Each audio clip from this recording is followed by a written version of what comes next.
Hello viewers, welcome to VS cooking. இன்றைக்கி நம்ம என்ன பார்க்க போகிறோம் அப்படின்னா, ரஸ்க்கை வச்சு சூப்பரான ஒரு ஹல்வா தான் பண்ண போகிறோம். அது எப்படி பண்ணலான்னு பார்க்கலாம்.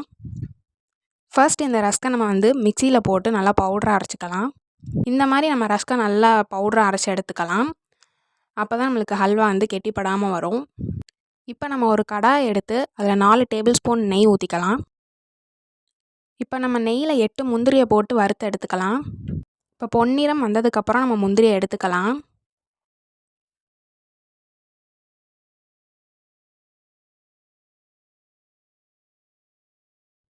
இப்போ அதே நெய்யில் நம்ம அரைச்சி வச்ச ரஸ்க்கை போட்டு வறுத்துக்கலாம். நல்லா கோல்டன் ப்ரௌனாக வர வரைக்கும் வறுத்துக்கலாம். இதை வறுக்கும்போது நம்ம லோ ஃப்ளேமில் வச்சே வறுத்துக்கலாம். ஹையில் வச்சு கிண்டினோம்னா கருகிறதுக்கு வாய்ப்பு இருக்குது. அதனால் நம்ம லோ ஃப்ளேமில் வச்சே கிண்டிக்கலாம்.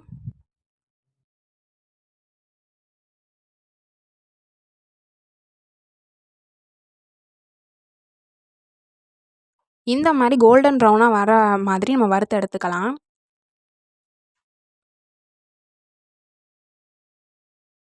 இப்போ நம்ம வறுத்தெடுத்த ரஸ்க் பார்த்திங்கன்னா 1 கிளாஸ் இருந்துச்சு. இப்போ நம்ம அதே அளவுக்கு சீனி எடுத்துக்கலாம். இப்போ அந்த சீனியை நம்ம கரைக்கிறதுக்கு 2 கிளாஸ் தண்ணி ஊற்றிக்கலாம்.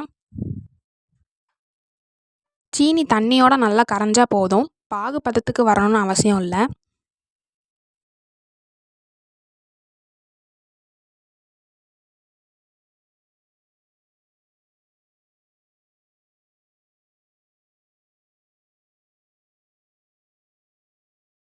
இப்போ நம்ம வறுத்து வச்ச ரஸ்க்கை இதில் சேர்த்துக்கலாம்.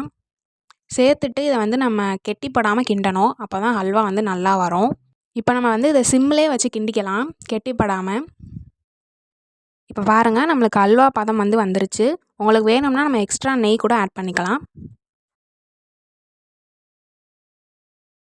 இப்போ நம்ம நெய்யில் வறுத்து வச்ச முந்திரியை ஆட் பண்ணிக்கலாம். அவ்வளோதாங்க, நம்மளுக்கு ஹல்வா சூப்பராக ரெடி ஆயிடுச்சு.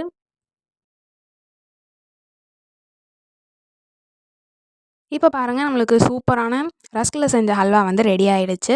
இது நம்ம ஈவினிங் டைமில் ஸ்வீட் சாப்பிட்ற மாதிரி நம்மளுக்கு தோணுச்சுன்னா இதை நம்ம பண்ணி சாப்பிட்லாம்.